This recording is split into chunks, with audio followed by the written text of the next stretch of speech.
Bueno, vamos a empezar. Buenas tardes.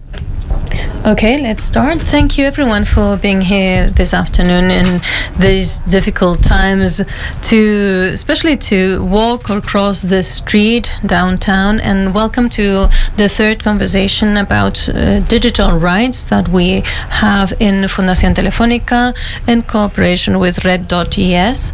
This afternoon we're going to be discussing the right to information and the information as a warrant of democracy. Without a good media ecosystem, and if we don't have access to verified and responsible and reliable information, and also free information, it is very difficult to sustain democracies, and democracies became a sort of facade. And when I started studying journalism long time ago, we used to say that a person needed to read three newspapers every day to be well informed. One that was in line with their own beliefs, and a second one that was the opposite of their beliefs, and then a third newspaper that was a local newspaper. And maybe if you spoke languages, you could read the international press, maybe The Guardian and others, for example. Nowadays, to be informed in the social media times, in the times of disinformation, misinformation, and artificial intelligence, and the paying walls, we are at the crossroads where, if we need to be well informed, we would need to spend almost a full month's rent in order to subscribe to all the media that we should be reading. But at the same time, there is this media ecosystem that gives us the false impression that you're reading all the media at the same time, because it mixes all the contents and it distributes and shares the contents according to our interests. So many of us might believe that by reading Twitter or TikTok or watching TikTok, we are well informed. Whereas this is not the truth. What has happened is that all these platforms have completely changed the game field, and there are many obstacles when it comes to the right of being informed. One of them being that the media industries have stopped earning money through advertising, and now advertising is in the hands of two companies, Google and Meta, or before it was Facebook, and they are they are the ones that give the cards in the advertising in the digital universe. So this is the context where we are welcoming our two guests. One a representative of an institution that is measuring the mental state, the spiritual state of journalism, who is Eduardo Suárez, and Alan Rusbridger, who has been the director of the first Guardian that we have had. I loved this newspaper when he was directing it.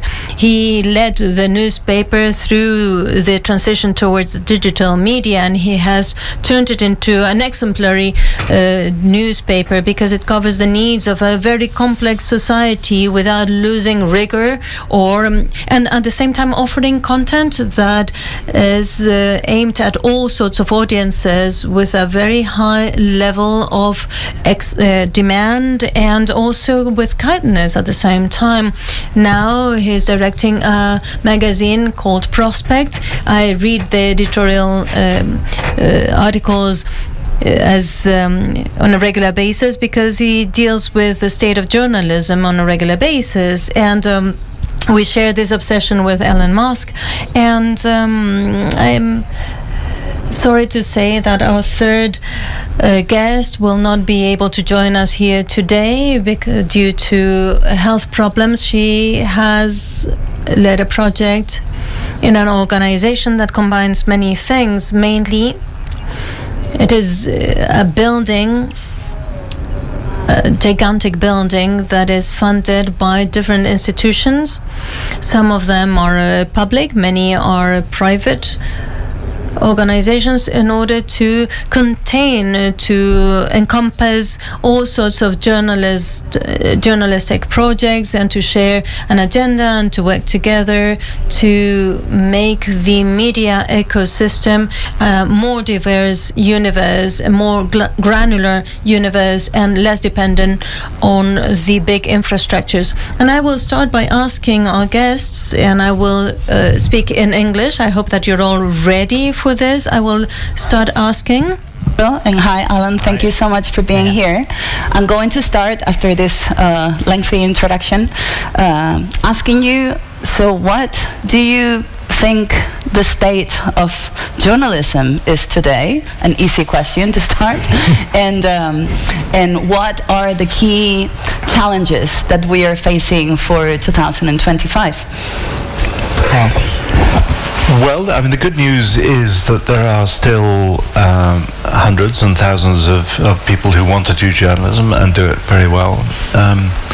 The bad news is almost everything conspires against them now. The owners, the business models, the tech companies, autocrats. It's a very difficult and dangerous time to be a journalist. I mean, I think we're talking about rights here this evening, and I think one way of concentrating on this conversation is to frame it in the way that you framed it, which is about the right of people to have clean information in the same way that they have clean water or clean air. And I think you're right to say that unless you have that, then societies begin to disintegrate. And at the moment we've got a situation at the moment most starkly seen in America, where you have a very well-informed elite. Maybe 3 to 5% of the population is beautifully informed, and then 95% of the population isn't. And you get this massive gulf between the elite and everyone else. And people like Elon Musk, who I'm sure we're going to talk about this evening, are part of that problem. And you see what happens to a society when you get information pollution of that kind. So we may want to come up to talk about how that works, how that's funded, and how you convince governments that this is a need. So I'm not all gloomy, but I think things are very, very difficult at the moment. All right. How gloomy are you? I'm a bit less gloomy than Alan, I guess. But I share all the concerns that he has now described. I think he's totally right. I mean, there are many people conspiring against journalists and against journalism right now. Ownership is a real problem, and we are seeing that in the US with the cases of the Washington Post and the LA Times, and owners trying to meddle in what's is being published. But I would say I see the glass half full, because we still see interest in what journalists do and what journalists provide to society. And it's true that many newspapers now have paywalls, and many magazines, as Prospect, have paywalls. But it's also true that perhaps many people have been or are better informed than ever right now, thanks to social media too. Social media is terrible for many things, but we have to acknowledge that many people that perhaps they are not so informed or they are not so interested in news, now they receive more news than they had in the past. I think the problem right now, or the main problem that I see, is that it's very, very difficult to explain to real people the difference between journalism and many other kinds of content that they see online every day. And I think that's an increasing problem for us as journalists. We have to explain better what we do, because what we do is substantially different, from other things. And it's very difficult to explain, because the experience that many people have of the internet is a place where they see a mixture of advertising, journalism, real journalism, but also influencers, news influencers. And also we have to acknowledge as journalists that many people see journalism that is very, very bad, very poor quality, sensationalistic, exaggerated claims, clickbait. So that's journalism too. And we have to acknowledge that and see that, the situation is pretty grim right now, but it has been grim in the past in different ways, and we have to acknowledge that before, trying to make a diagnosis now.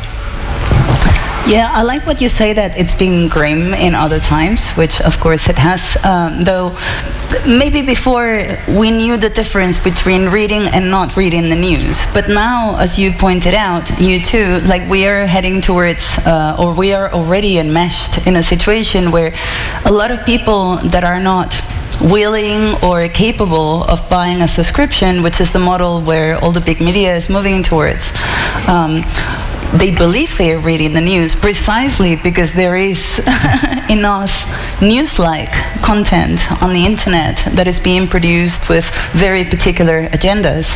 And so I would like to know how you think, if you think there's any possibility of keeping an open ecosystem for proper news, for well-researched, for investigative journalism in the next 10 years, when all the big media seem to be making the choice, which is of course not a criticism of it, because as a journalist I'm also quite keen on explaining the value of what we do. What we do costs money. It takes a lot of time. Anyone that has, even watched the movie All the President's Men knows that this was the life of two journalists working every day for a whole year doing only one story, which of course has become the most important story in Western media. But who can do that these days without putting up a paywall? So do you see any scenario where the paywalls disappear so everybody has access to real good journalism? Well, in Britain we have the model. It's called the BBC. It employs thousands of journalists. It has hundreds of correspondents abroad at an international level. It has national level, at a local level. It's the most trusted news organization in Britain by far, and it's also the most hated organization by people who can't bear the idea of publicly funded news. So for about the last 15 years with a Conservative government in power, the BBC has just been, you wouldn't believe that the sort of hatred and perpetual attack on the BBC, on the very idea of the BBC, that you should have a levy from the public. It feels like a sort of socialist idea that shouldn't be allowed. And by the way, all the rivals to the BBC, all the Rupert Murdochs of this world want the BBC to die as well. But it's there, it works, and it produces fantastically funded journalism. So in a sane world, a government would say, thank God we have an information ecosystem that works. It's not there to make anybody rich. It's not there for profits. It has a different incentive. And Eduardo is completely right that the incentives for a lot of commercial news are hopelessly wrong. So there are companies, I'm sure there are in Spain, but in Britain there are companies where the journalists are solely measured by the clicks they get. So they go into work in the morning and they may have to write 8 to 10 stories. So all they're doing, my colleague Nick Davis called it not journalism but churnalism. It's just churning press releases over in order to get the clicks. And if you want the clicks, you're not going to write about serious things. You're going to write about celebrities and so on and so forth. That's the death of journalism, because the incentives are all wrong. And the BBC is there as a wonderful model of how you can get it right. But of course, America doesn't have the BBC, and I fear under Trump even things like Voice of America and National Public Radio are going to have a very hard time. Well, I mean, this publicly funded model exists in a number of places. Like we have it in Spain. It's slightly different than the one that the BBC enjoys. There is a different one in France, and there is in Scandinavia. There is also very particular models. What I wonder right now is that, considering one of the threats of journalism is authoritarian regimes and this kind of like political scenarios that I think all of us are facing, even in the most democratic of countries. So what would be the recipe to help them survive in a way that would advance journalism and not propaganda? Well, I mean, that is the great fear about that model. And even in the UK, in the last 5 years, I've been writing about this, because under the present system of ownership, the government can appoint people to the board. And that's become a bit problematic in the last 5 years. I think there's an idea that the current government is playing with, which is to mutualize the BBC, so that every baby that's born in the country is given a share in the BBC, so we own it. And then people, I think, if there was more of a sense of ownership and investment, this is our broadcasting machine, not yours, then people would rise to protect the thing that they cherished. I think that's the best hope. It's a big hope. Eduardo, you know our public media system, and you know the BBC. I was going to say, I live in 2 countries. I live in the UK and occasionally in Spain now. And, I think, Alan said it very well. I mean, the BBC works very well because of its governance, basically. Even without its flaws, and Alan has written lots about this in the last few years and about some interference from the government. But even with that, if you compare that with the situation in Spain, obviously it's like talking about another planet. I absolutely think, as Alan does, that the public service media, public broadcasters are absolutely essential, especially now because of the paywalls that many newspapers have put, because of the incentives for commercial publishers to focus on the most profitable customers, which are rich people, the most educated people. So they are not really focused on everyone. And I think that's really important. And I think having a strong public broadcaster and an independent public broadcaster hasn't been, it is really important right now. The problem we have in Spain, of course, and Spain obviously is not Russia, is not Hungary, is not Venezuela, is not Cuba, is not North Korea. But the problem we have in Spain is that the 2 main political parties have been using the public broadcasters as a propaganda tool. And that's true for the central government, and it's true for the regional governments of any party, really, including the ones in Catalonia and the Basque Country. And I think that's really a problematic thing, because there are many great journalists in the Spanish public broadcaster, and I'm sure that they would be able to replicate the success of the BBC and other public broadcasters in Europe, but they don't have the governance structure. In the past few months, or actually in the past couple of months, we've seen the problem exacerbated, especially in the public broadcaster, the general public broadcaster, and we've seen how basically the government has created a precedent.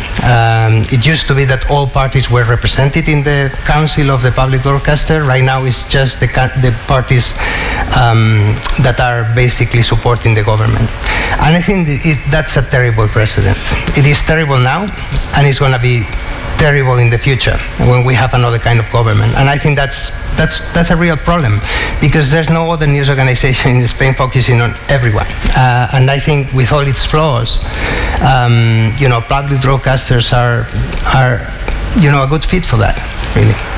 Indeed. So it would help if I think what you really need is a politician, a great politician, who can see the broader framework here, which is how you set this conversation up today about how democracies function without news.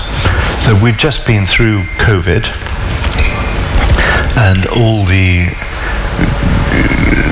the really complicated dilemmas of how you persuade a population about what the truth is of this disease and the best approach to dealing with it. And that is a tiny dress rehearsal for what's about to come with climate change. And I would hate to be a politician going into climate change and trying to find enough public agreement for the solutions and the changes that are going to happen in society if you haven't got a media that is there. So I think if you had a far-sighted politician who could say, actually, we're going to need a public broadcaster because we've got to build the consensus around what's happening and the changes, the transitions that society is going to have to go through. And we're going to need that public broadcaster. We can't just leave it to the equivalent of Rupert Murdoch. Indeed. Well, one of the persistent troubles that public broadcasters face in Spain, and I assume in England and all the other places, is money. So a general agenda for how to get enough money to dedicate to investigative journalism, I think, is one of the topics that nobody wants to talk about, but some people are actually pushing for special regulations to tax social networks, digital platforms, in order to maybe pay for that kind of journalism. I have a few notes here, so I can quote the right places.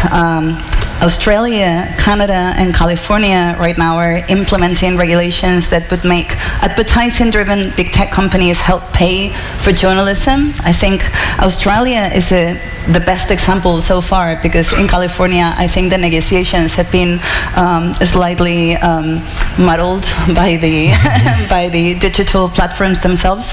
But in Australia, they approved a law called the News Media Bargaining Code in 2021, and I understand that since then, Google and Meta have invested more than 120 million euros in not only the public media but across the whole ecosystem. But the public media, I read, it's been particularly benefited by. They'd say that the Australian branch of The Guardian has hired more than 40 new journalists. Like, everybody seems to be firing journalists everywhere. But in Australia, the Australian Broadcasting Corporation has hired 60 more journalists and opened 10 new bureaus. So have you been following this particular case? What's your take on it? I think it's nearly right. Nearly right. Nearly right. But it was wrong in this respect, that essentially what happened in Australia was Rupert Murdoch and others went along and put a gun to their head and said, you pay us or we'll make your life miserable. That was the bad part. In the short term, they paid up, but actually it's had a broader effect that Meta has just said, well, actually, let's just get out of news. It's more because, when Canada then said, yeah, we want that money, and then France said, we want that money, and so Meta just said, look, it's about 3% of our traffic news. So it's had the disastrous effect of Meta and to some extent Google now withdrawing from news, saying it's more trouble than it's worth. And the second problem is, Rupert Murdoch, are there any lovers of Rupert Murdoch here? He's an extraordinary figure, but his idea of journalism is a very particular one. And I think if you're going to lavish hundreds of millions of pounds, it's not a given that you just say, oh, we'll give it to Rupert Murdoch because he's got an idea of journalism and he's there and he's got the reporters. So I think the idea that the polluter pays is a good principle in life. So if somebody goes and pollutes rivers and pollutes the water, you go and find who's polluting it, and you say you pay to clean it up. Every day, I look at Twitter less and less now, but every day I see Elon Musk polluting information. There was a terrible incident recently when there were riots in Britain. based on false information. There were people roaming the streets looking to kill Muslims, to burn them in their hotels. And Elon Musk personally was retweeting information that was wrong. He was putting petrol on flames. So I've got no problems with just saying to Elon Musk, your license to operate in this country is going to cost you, X hundred million, and by the way, we're going to give it to the people who are going to give clean information. But I'm slightly anxious about making the connection of your duty is to directly pay Rupert Murdoch. I think there's something a bit problematic about that. So there is I hear two things from what you're saying, and also there is like a New York kind of carbon tax on, or at least an attempt to carbon tax the digital platforms too, because they're extracting data, they're mining data. Yeah. It's not a tax, it's a mining tax that causes environmental disorders too.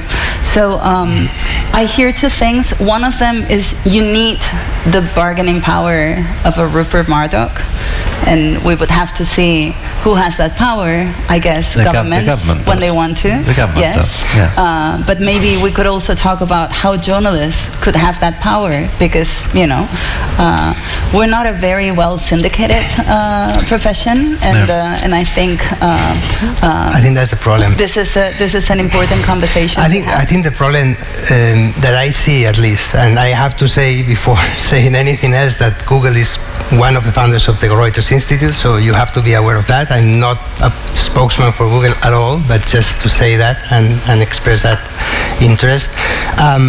I think the problem is that it's very difficult for all the publishers to coalesce and decide on something, because each publisher has different interests. You have the local publishers, the local legacy publishers. You have the local digital native publishers, like my favorite news organization, iLeón, which is the small website covering León, my hometown, for example. Those are very different interests from the Diario de León, which is the legacy local news outlet, which is owned by a guy who was sentenced for corruption, for example. So just in the local level, you have two different interests. But then you go to the national level. And again, in a country like Britain or Australia, you have Rupert Murdoch. What has Rupert Murdoch to do with A.G. Sulzberger, for example, from the New York Times, or with Jeff Bezos, which is almost the richest man in the world?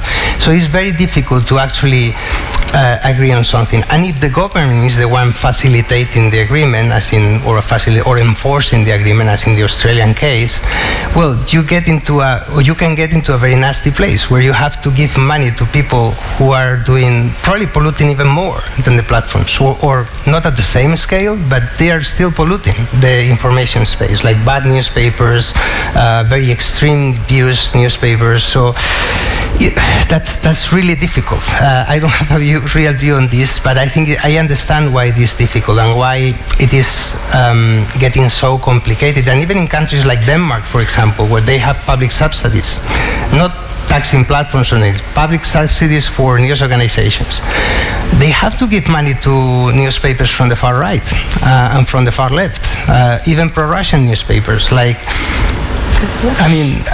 we want to do that? Maybe we want to do that, but it's a very difficult debate, and it's very difficult to set the boundaries, really. And to define what's a newspaper, really. Exactly. Again, we come back to the first question, right? What is a newspaper? What is a news organization? But I think you need a more fundamental conversation, because on the plane over, I was reading a very gloomy piece by Eduardo's old boss, Rasmus, at the Oxford Institute, Reuters Institute, who was saying actually the people feel quite well informed, but they also have a tremendous distrust of journalism, and as journalists we've always known that was a problem, and we've never really asked why. And I think it's obvious in some ways why people distrust journalism. And journalism, by the way, is such a sort of big, baggy phrase to describe, really trashy tabloids and really wonderful, the BBC, for instance. So, but I think if you're going to start handing out, if you, say we succeed, we manage to tax Elon Musk, and we have a pool of £100 million. Let's say, we can dream. I think it would then be, you ought to start a conversation with the public and say, okay, so public, what do you need to know? We've got £100 million here. How should that be spent? What do you need to know to make your lives more comprehensible? Do you want to know what's going on in courts? Do you want to know what's going on in the councils? Do you want to know what's going on in the police? Because I think those priorities ought to be set in ways that are different from, I'm sorry to keep mentioning Rupert Murdoch, but Rupert Murdoch might think of what information you should receive. And it's a kind of reset. I mean, the greatest failure in journalism in Britain in the last 10 years has been Brexit. So you're about to have a national referendum, which is going to be the most consequential decision for the country. And I am going to be asked to say this or that. What do I want from journalism? I want journalism to explain to me, please tell me what are the benefits and what are the risks of voting each way. If you want to tell me how you think I should vote, that's fine, but that's sort of lowest priority. And almost all the British papers did exactly the opposite. They said, we're just going to tell you one side, and we're going to begin by telling you how you should vote, and we're not going to tell you, we're not even going to admit that there is any case for the other side. And I think that was hugely destructive of trust in the public concept of what journalism is. I wasn't a journalist at the time. I was in Oxford, and I just read the papers thinking this is the opposite of what journalism is. So I think the worst thing would be to get £100 million off Elon Musk and without thinking about it, just sprinkle it to propagate the system that's already in place, because that's really mistrusted. And I think Brexit is a very interesting example of the biggest polluters, again, which we haven't mentioned yet, which are politicians. And I think it's very important to stress again that politicians and basically propaganda outlets used by politicians, which we know, many here in Spain and also in the UK, make this effort very difficult. And in the case of the UK, again, Brexit is a great example of how misinformation was not just online. I mean, tabloids have been lying about the European Union for ages. And those kinds of lies and half-truths and, things that were not real basically influence the vote. I totally think so. And if you see actually by age the vote, I mean, older people voted for Brexit, younger people didn't vote for Brexit. It has to do with offline problems, not just online problems, which is also true about the US, by the way, with Fox News and all the problematic, rise of the far right. That was before Facebook. It was basically, people like Rush Limbaugh on the radio and Fox News, which was a cable TV station. So we have to be very careful again about talking about digital, because many problems preceded digital and are still there, and many of those have to do with politics, which is something, again, we live in pluralistic societies and it's very difficult because people see things differently. But politicians, they like to lie, or they like to exaggerate, they like to twist the truth, and many newspapers follow, and I think that's a problem, because it's very difficult to disentangle problems that have to do with journalism and problems to have to do with actually politics. Yes, and I mean, I agree with you. Brexit, though, was the beginning of a cycle that I think we have already run through. And for me, the evidence is that during Brexit, the propaganda operation was somehow underground. It was happening through a network of digital platforms that were delivering the news in a way where it was not people looking for the news, but the news looking for people. The news, the propaganda was searching their targets in a way that was hidden from view. So the journalistic project of the last 10, 15 years has a lot to do with digging into that network and trying to find news that escape us deliberately so they can infect the ears of citizens. I say we are at the beginning of a new cycle because now that's not happening anymore. Whatever is happening on the ground is happening in the surface too, and the main carriers of propaganda happen to be prime ministers and presidents and leaders of countries with their own intelligence agencies doing the work for them. So I think the news project is a different one now. It's one of resistance and one of volume.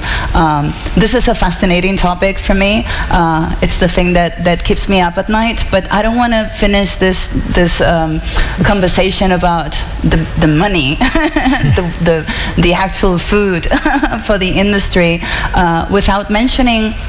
I know in France there's a scheme to, instead of funding the newspapers or the journalists, it's the readers, the potential readers that would be funded in ways that we already know, because we do the same with cinema, for instance, and with books, in ways that not only they try to tax the media differently, but also they put money in people's pockets so they can choose what they read. For me, this is a very interesting solution in the age of subscriptions. What do you think about that? So you give the readers and say here's some money. You have to spend it on news. Yeah, I think it's a brilliant idea. Does that resolve your problem? Well, I think you still have to reinvent journalism a bit. I mean, in Rasmus's piece that I was reading, he said there was 11% of Brits had any appetite at all to be taxed to pay for news. I mean, so the levels of trust in British journalism are now so low that people are no longer making the connection that you began by saying, that the obligation to be a well-informed citizen by reading the news that would make you make better democratic choices. But I think it's a clever idea to say, well, you make the choice, you choose, and at the same time say to the journalists, you've got to have more connection with these people. I think that might lead to a better connected journalistic system. What do you think? Yeah, no, I agree with Alan. I think that we have a clear, that's a great idea, and I hope that they do something like that in Spain, or transform the bono cultural that we have in Spain into something that includes newspapers or magazines, of course. But that doesn't solve the core of the problem, which is like that many people have disconnected from journalism, or from traditional journalism, and that's kind of an emptiness that is it's being filled by other actors increasingly. And we see all kinds of actors. We, at least in Spain and also in the UK, we are seeing very partisan news organizations, to the point that in some places you have politicians running them, as we see in Spain, both in the far left and the far right. And we also see in the UK to a point. We see someone like Nigel Farage presenting a news show in the UK, someone who is in Parliament or is a working politician. Is very, very interesting. So that's a problem, and also all kinds of figures that we call news influencers, which is a very, very amorphous kind of phrase, for a lack of a better phrase, but it's basically people who are telling the news to audiences, sometimes in a slanted way, sometimes in an exaggerated way, sometimes in a more natural way than we do in newspapers or in TV. And in a way, we should learn a little bit from some of those, because I think they are establishing a connection that is real. For some young people, many young people, they feel connected to those kinds of people, even if sometimes they are just churning news, as Alan said before. They are not doing original reporting, most of those, right? But I think that's really, really important. And also, the emphasis on standards. I think the situation right now is probably similar to what Walter Lippmann would have described in 1920 or 1910, which was a situation where journalism was surrounded, or professional journalism was surrounded by non-professional journalism, for lack of a better word. Many people like doing things unprofessionally. And when he saw that, he wrote a couple of books that are really, really amazing. I really love it and recommend them all the time. Liberty and the News and Public Opinion. And basically, Lippmann's version of it was, we have to have standards. We have to, express very clearly how we do journalism. He was admiring of the scientific method, and he wanted us to have some kind of similar method. Obviously, you have to be rushed because we are journalists. We have to do things quicker than that, right? But the emphasis on standards is really the only thing that we can do. Again, I mean, it's not just having standards, but we have to explain them, and I think we are doing probably a poor job in explaining why journalism is different from other things that people do out there. But I think it's really important for us as journalists and for news organizations especially to have standards and stand by them and have a due process, to complain, as some newspapers have in the UK and the US. But it's a very tough world out there because we are not so central to the public sphere anymore as we used to be, and nothing's going to change that. I think nothing that we do. I think one of the appeals of this media influencers that are, I don't know, covering natural disasters and things like that is the fact that they are choosing what's the news, which is something that, of course, is the famous motto of the New York Times, all the news that's fit to print. And for many years, I have been feeling that we've been deriving that responsibility into the algorithms. And I wonder if it's possible to have standards in a time where we need to be covering in real time everything that happens, and we are publishing 450 articles instead of 90 as we used to do some decades ago. Is that a real or is an aspirational thing that can never happen? I wonder. Like, maybe we should be publishing less news. Maybe. Well, some newspapers are trying that and are succeeding, actually. I mean, The Guardian and Le Monde have both reduced the amount of content that they publish, and apparently they got more traffic.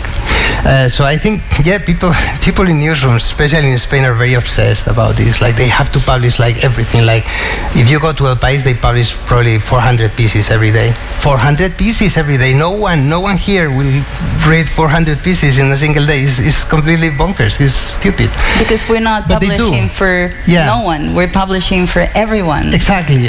And it's very difficult, obviously, to know what's the piece that is going to be read. So they try to play in that game and try to get, some of those pieces read. But I think one thing that we described at the beginning of the conversation was incentives, and I think that's a key word. I mean, I think one of the great things about digital subscriptions, or you can say, memberships, it is like a more open model, like the Guardian model or the Diario.es model. I think one of the good things is that it gives you a different incentive, at least, especially if you start having like a sizable percentage of your income that comes from readers. I mean, you work for readers and you stop working so much for advertisers, for algorithms, as you say, for platforms. I think that's very valuable, actually. And we are just starting with that in Spain. We have to be aware. The Brits came first with the paywalls and the subscriptions and the membership models. In Spain, there's a couple of exceptions that most newspapers went into subscriptions actually during the pandemic. 2019 El Mundo, 2020 El País, and then all the rest. And I think I'm kind of optimistic. I think incentives are changing a bit for newspapers, not for all of them, and we are seeing very bad examples in Spain and in other places, But for the newspapers that live from the readers, they need the trust. So they, if they publish something that is exaggerated or clickbaity or false, they are not going to get their trust. So I think the incentives are the key here. And if we have the right incentives, perhaps not everything is lost, right?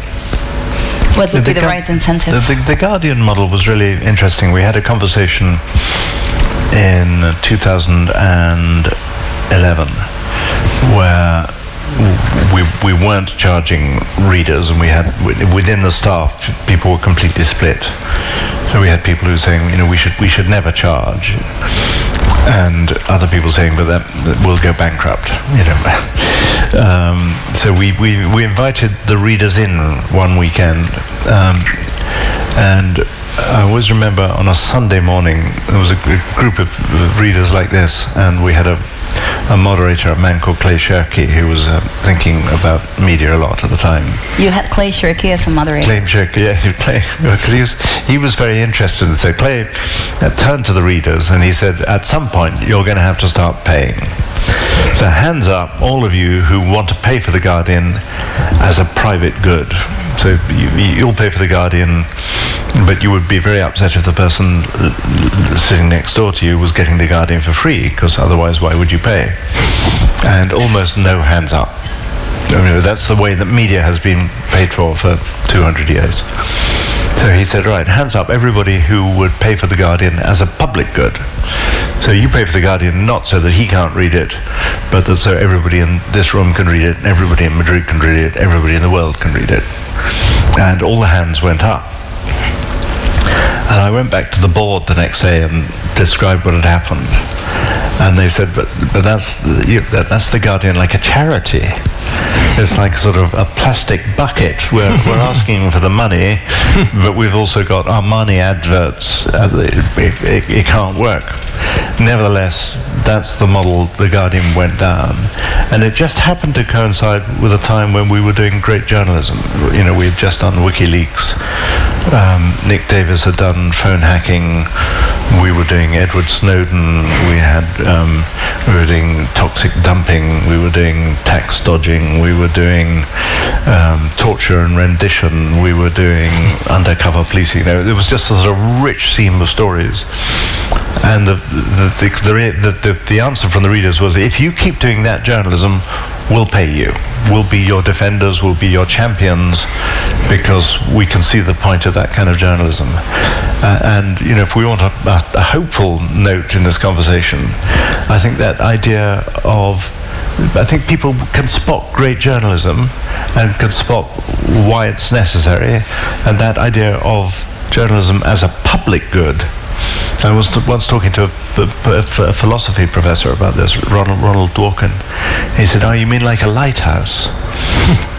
Because there's no business model for a lighthouse, but societies need lighthouses, or they did until GPS, because otherwise ships would crash and sink. And I think that idea of journalism as a lighthouse, as a public good, and I think the Guardian shows that there is a model there through which everybody in society can be informed, provided you do great journalism. If you stop doing great journalism, people will stop paying. But it's a great incentive to be a great journalist. Very unlikely incentive for the readers, but one that works, because the Guardian is doing phenomenally well. And in Spain, El Diario, who also has the same subscription model, where you pay for your subscription for something that is actually for free, so other people can read it, is also doing very well. Public's, Maria's project, is actually called the Lighthouse of Journalism, so I'm very sad that she's not here to talk with us.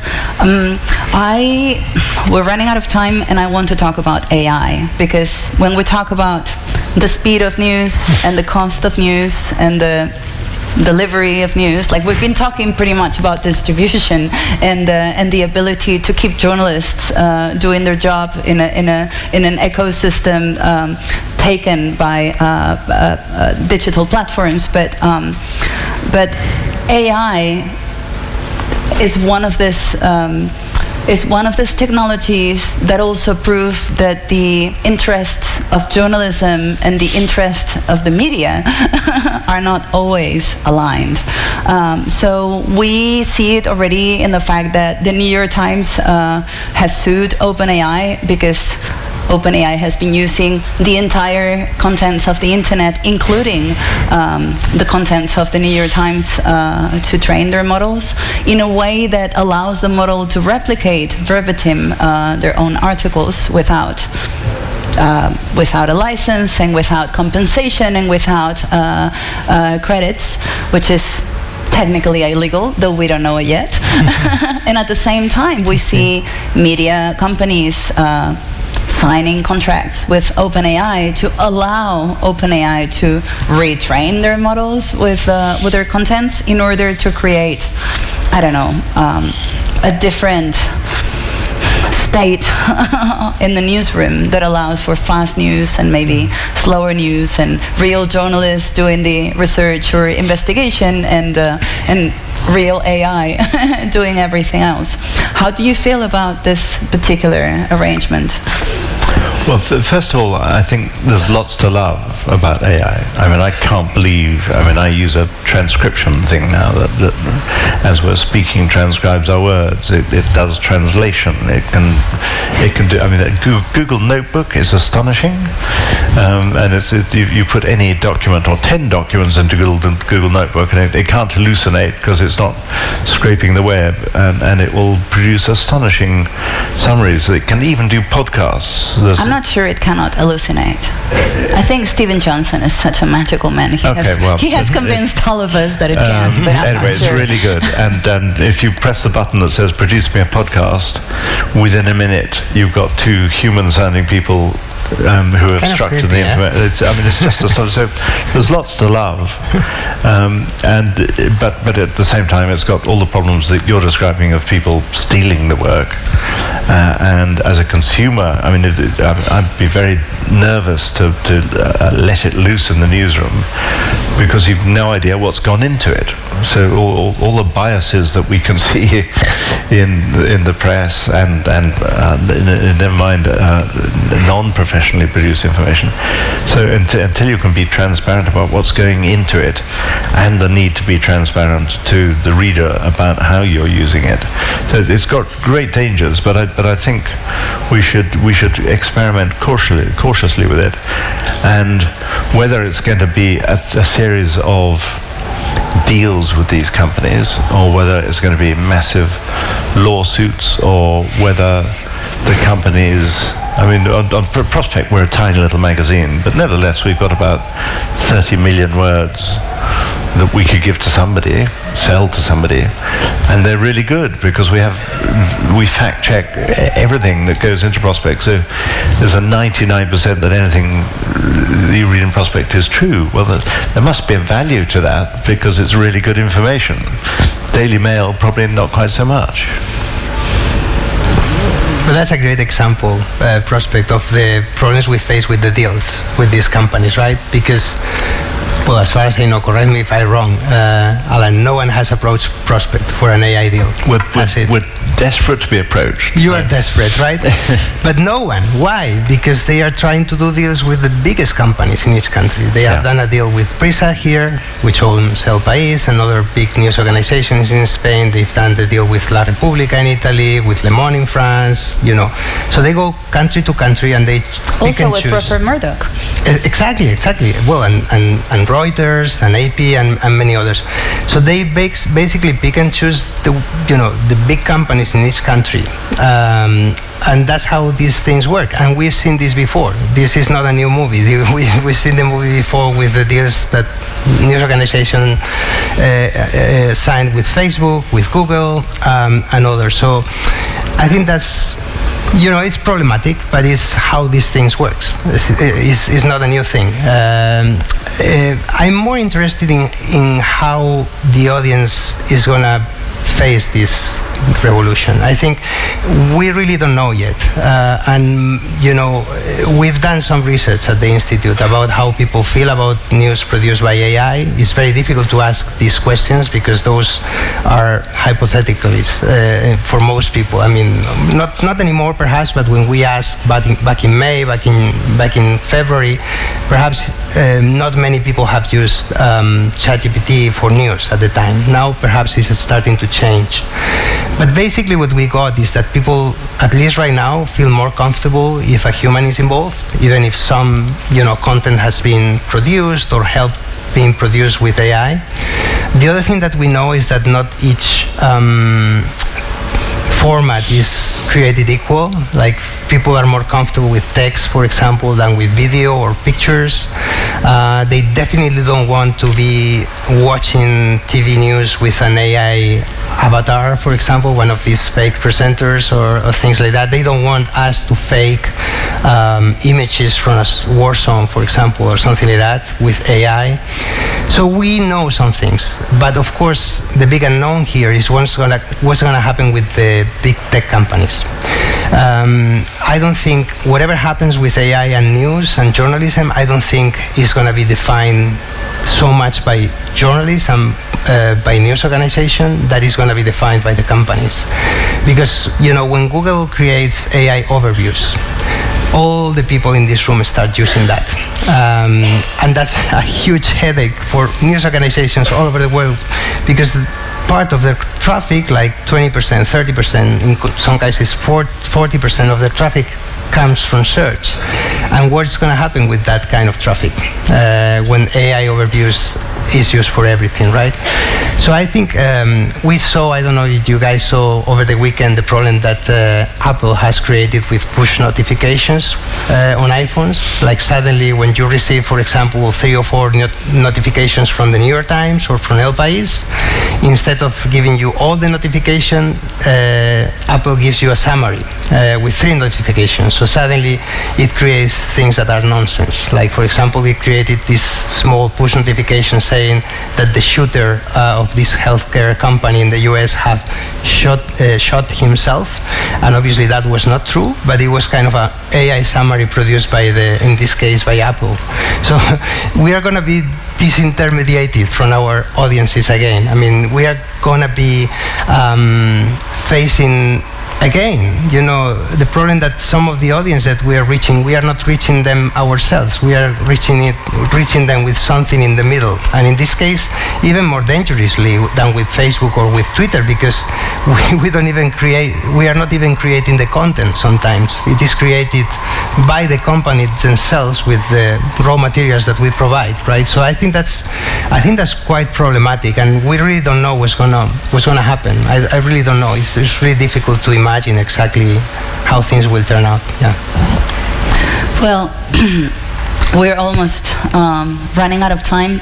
It bothers me that with the flattening effect that the digital platforms have had over content, not only news but also music, literature, all sorts of cultural objects have been flattened by the effect of algorithms, even just street life and coffee life and I don't know, toast. Everybody's eating avocado toast these days because it just photographs well, and it comes from New Zealand, and it seems to be have been rewarded by Instagram algorithms for long enough. So it bothers me that that the newsrooms will be using these tools because they are made by just one company. The newsrooms across the planet, in India, in Russia, in Scandinavia, Spain, in London, they will all be using the same tool made by the same company, in California probably, in China maybe, and if this doesn't spell a flattening of the news. I mean, we were already doing it because we've been using Google tools for a very long time. We've been using Google search. We've been using Twitter to define what's the news and what, I don't know, tracks or doesn't track for the audience. But I think this is more similar to, for instance, how we've been using ARC, the content management system from the Washington Post, which is owned by Jeff Bezos. And of course, it's operating in Amazon Web Services servers and using Amazon's own intellectual property material, etc. So I think we were already in that path, like every big newspaper in the planet, or at least in the Western world, is using this content management system. So already an AI in a single company is defining how to do the news for a number of big publications, but in this case, we're all going to be working for Microsoft. Like, the technology, I think, is going to change us. So there is a lot of incentives to do it because it's faster and it's cheaper and it works. And it can produce wonderful materials. It is also an issue, a problem for our own character as media, I think, which is, I don't know if the Reuters Institute is researching this, but I have the feeling that the fact that people are so keen on following the news through personalities from YouTube means that what they appreciate is the personality part. So I don't know that AI is going to save us. There's always been like that, right? There's always been, like, personalities have always been very successful. You know, we used to follow people on TV, you know, giving the news or giving their opinions, or people who hosted programs. So I think that's not very different. But I agree with you. I think probably personality is probably going to become a bit more important, you know, both, you know, on audio or video, but also in writing. Like, the voice of a writer is something that probably is going to be a bit more valuable once we are basically surrounded, or, you know, by all these AI pros, which is very, you know, flattening, as you say, or flattened and not very, you know, fun to read, I guess.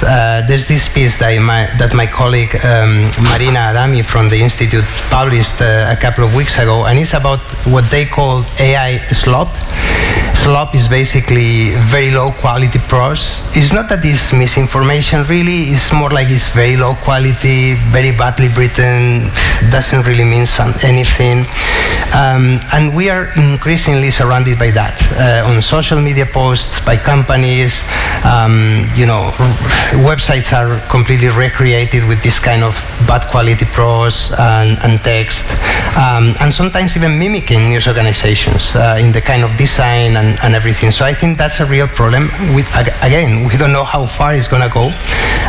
We don't know how the audience is going to react to these things. If there is a huge proportion of the audience that are just going to like this and going to be okay with this, and it's just the elites that are going to be reading the Washington Post or the New York Times or one of these big newspapers. Hopefully not. But I think that's a real problem. And also, you know, again, I mean, will there be any incentives to produce original reporting, original, you know, journalism? And what kind of money is gonna, you know, we're gonna have to do that once we are surrounded by this kind of, you know, fake news organizations or fake entities producing this kind of stuff. I think that's a real question. Yeah. But listening to this conversation, if we're looking to end on an upbeat note, I mean, I really loved editing The Guardian through the period of where you had no idea where it was all going, and most of the time you were wrong. So I remember seeing my first iPhone in 2007, and it was inconceivable to me that anybody would ever read text on a screen that size. I mean, it just was a ridiculous idea. When Facebook started, it seemed to have nothing to do with journalism at all. It was people posting about what they'd eaten for breakfast. And these enormous gusts of, hurricanes of change all the time about what journalism is, about the relationship with the reader, the medium we were working with, the economic model. And it was tremendously disconcerting to at least half the newsroom. who just couldn't cope with that amount of uncertainty. But for the other half, it was the most exhilarating time to be alive. And I remember when, I started in journalism. For 200 years, journalism had been produced in exactly the same way, and you came in and you were working inwards on paper. You were filling the gap between the adverts, but the economic model was there. If you dared take a photograph, you would be barred from the union because there was somebody to take the photographs. And it seemed a tremendously exciting profession. But now, journalism is there to be completely reinvented in ways that we have no idea where it's going to go. I mean, this conversation that we're having at the moment about AI, in 2 years we'll laugh at what we were saying because we have no idea where it's going to go. And either you're completely freaked out by that, or you find it amazingly exciting. And I tend to the excitement bit of it. I think there's so much amazing stuff in journalism today that just wasn't possible even 15 years ago. So yeah, I mean, we began on a rather gloomy note, but maybe we can end on a upbeat note, saying that the potential here is astonishing. I'm glad you both say that, because my unpopular opinion for a while has been that we're not in a crisis of journalism. We are indeed in a golden era of journalism, not thanks to AI, but when I think about the fact that 2 years ago, a Serbian hacker, an architect, and a journalist got the Nobel Prize because they were covering the detention camps for Uyghurs in China from outside of China, using just satellite imagery and access to administration papers. It totally blows my mind.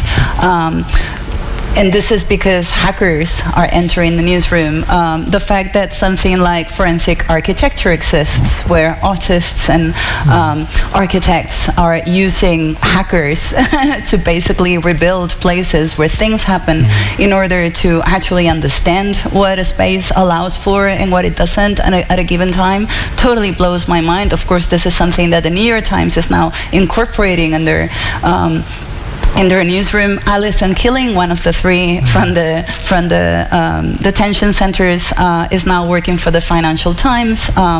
Bellingcat,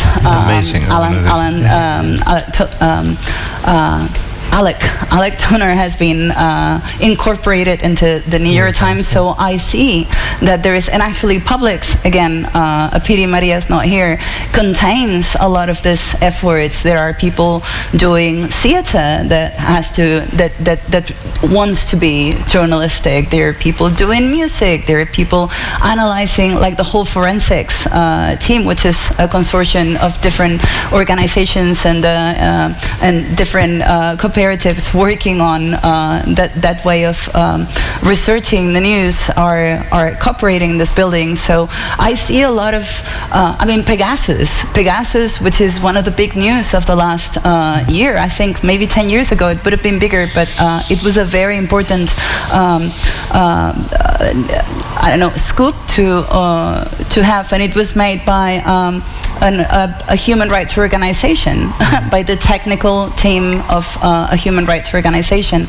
So things are happening, and they are being made possible precisely because we have the technology. Everything is media. Exactly. Again, somebody said that to me 20 years ago, and I didn't know what they were talking about, but everything is media. And when young people come to me now and say, I don't know how to get a job on The Guardian, I say, well, start somewhere else. But, if you're interested in forensic architecture, go there. Or if you're interested in climate change, go there, because everybody now has a media outlet. And you may do much greater journalism working for the Greenpeace investigative unit than you could ever do on the Sunday Times. It's an incredibly exciting. And the other thing is, we don't know anything. I mean, again, Eduardo's team are trying to find out what's happening. I mean, we don't know. People are always saying that we're living in an age of filter bubbles. Well, are we? I mean, all Rasmus's research seems to suggest we're not living in an age of filter, but we don't know. We've got no idea about how people are using this stuff. Anyway, so I think it's I mean, I began with a long list of things that were gloomy about journalism, and I'm afraid they're true too. But we shouldn't lose the sort of giddy excitement of living through a revolution. Well, it's the best of times and it's the worst of times. Yeah. So I'm gonna open the questions part of this talk. ¿Alguien tiene alguna pregunta? Does somebody have a question from the audience? ¿En español o en inglés? En español va bien. Spanish, English? We're talking about how to do good journalism that is also attractive. And if I remember well, Eduardo, you made a report saying that 65% of the citizens do not want to watch the news because they get depressed. I don't know if this is a consequence of the mental state of society. I wouldn't know to call it nihilism or maybe too leisure-bound. And my question is, when you run the next report the coming summer, if you do this on a yearly basis, I wondered if we would be talking about 80% of the population, and if that would be the case, what's the purpose of journalism if the great majority of the society rejects it? Es muy buena pregunta. Well, that's a very good question. The percentage in Spain, I think, is a little bit lower, but it is quite a high percentage of people that tell us that they avoid news on purpose. It's true that it doesn't mean that they are avoiding them all the time. There are people that usually tell us that they've reduced the time that they used to read the news, or they reduce the frequency. Maybe they read them once a day and now they read them once a week, or maybe they were constantly trying to be informed and now they've reduced that frequency.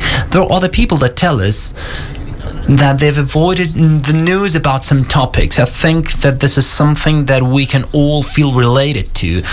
You don't want to watch graphic images about wars or about problems or riots, but I think that part of what we are seeing, that it's a phenomenon that has grown in the last years in many countries, in Spain too, has to do with the time that we've gone through in terms of news.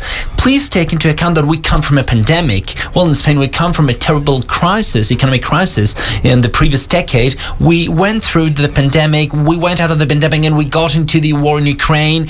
We went into the inflation crisis we had the year before, and now every problem that we are seeing and the terrible and super cruel war in Gaza. So I understand, and I know many people that are not journalists, and I understand why they avoid reading the news, at least sometimes. I think it's something, even logic.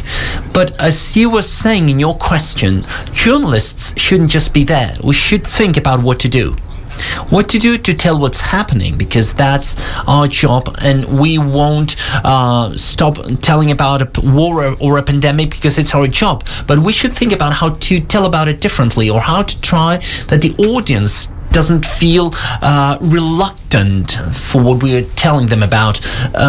It's difficult. When we've seen the images, what we've seen in Gaza in the last 15 months of this war, it's quite difficult, because that makes the audience a little bit reluctant. But on the other hand, we don't feel anything, so you don't feel anything because of what you're seeing. So it's just like, well, we should think about how to tell things differently, how to explain things better. But we're not fashion influencers. No, journalists, the ones that work on this, we tell things that go on, and we have to tell bad news sometimes. And in Spain, it doesn't only have to do with wars, it also has to do with politics.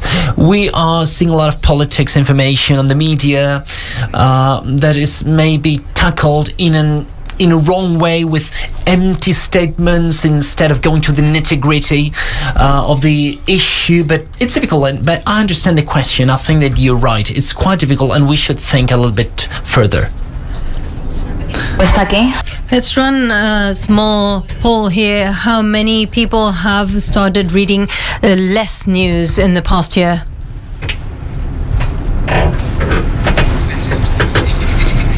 Depends on the topics, right?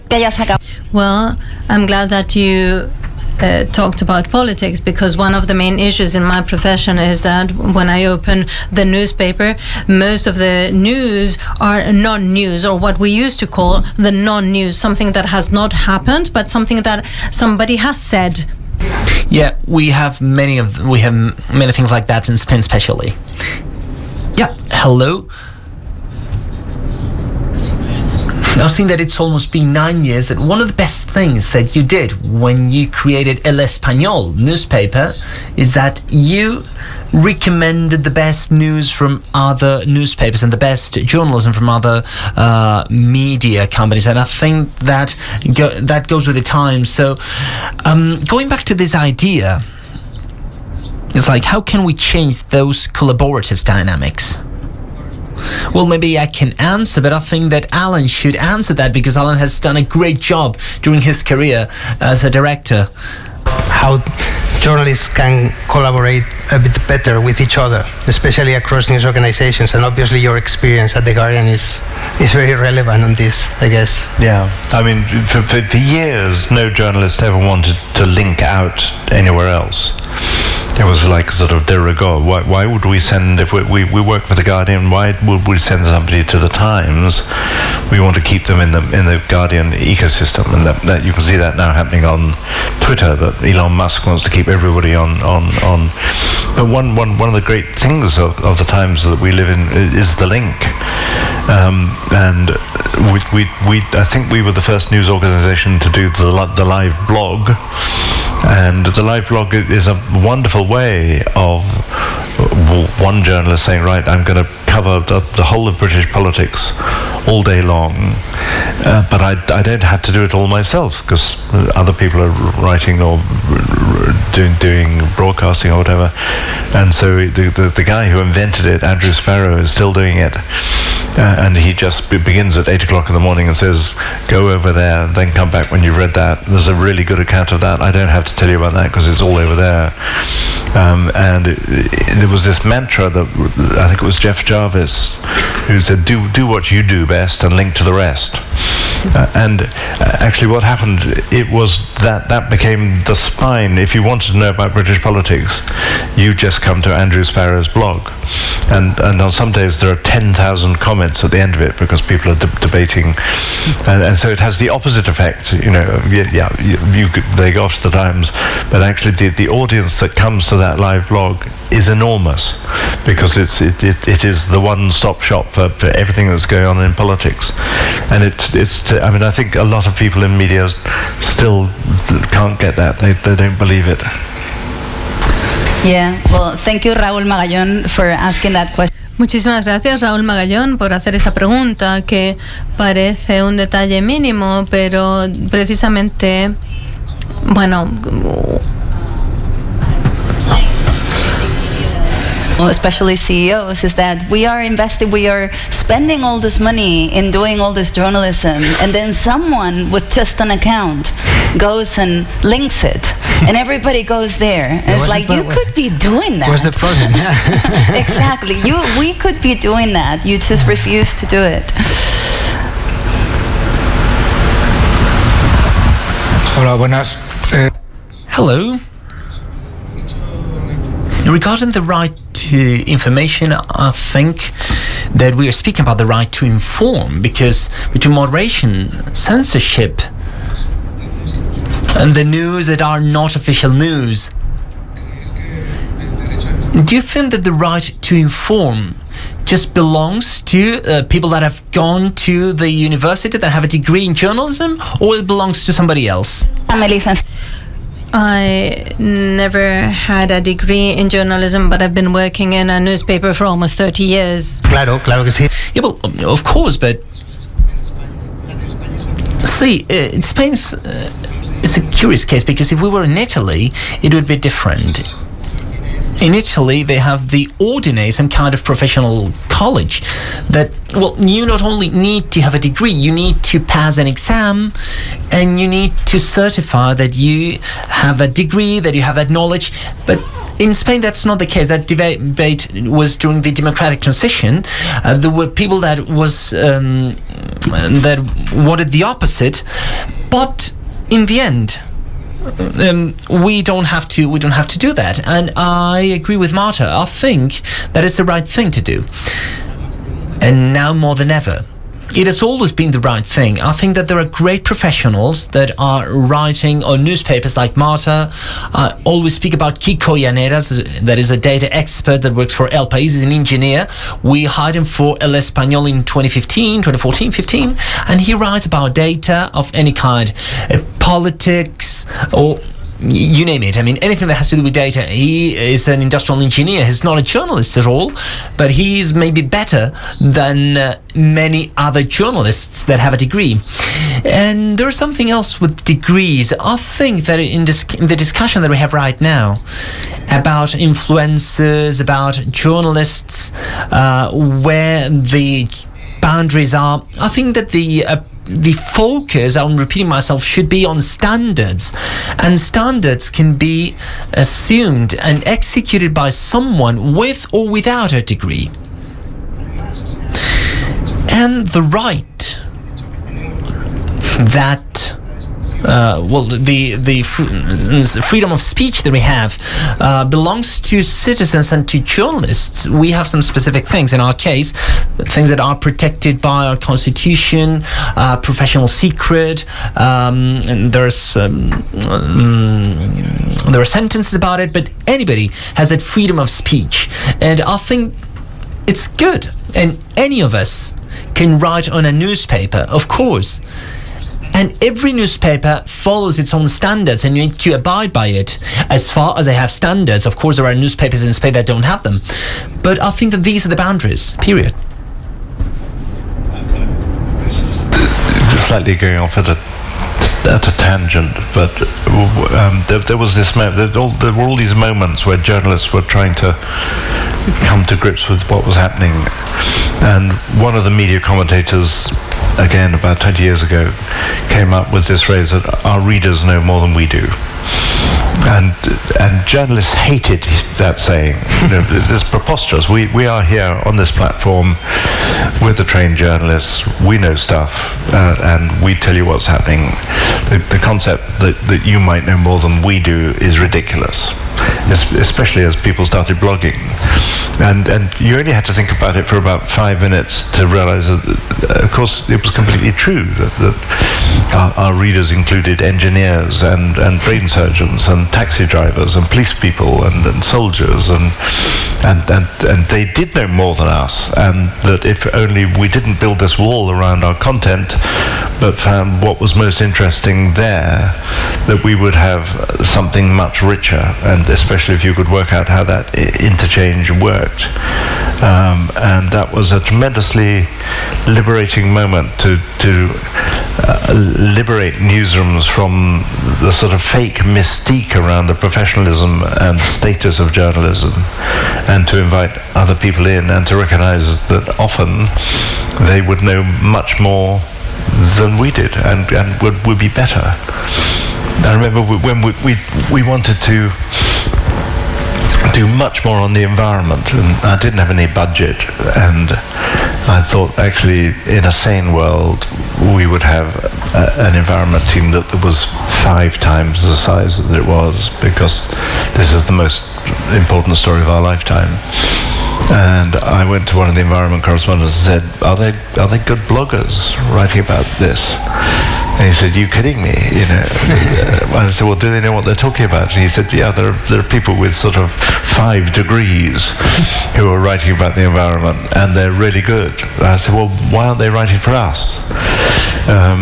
Because if we could harness them and have them writing for The Guardian, or just cross-posting, and we didn't have to pay anything because they were delighted to get to the audience that we could give them. It gave them added status, and so this whole question of who were the experts and where the status lay. I quite like the world that we live in which all that is breaking down and different kind of voices are coming into the fore. All right. Well, on that note, gracias por venir. Gracias. Thank you for coming. Thank you also to Fundación Telefónica for allowing this to have this type of events. And thank you, Alan.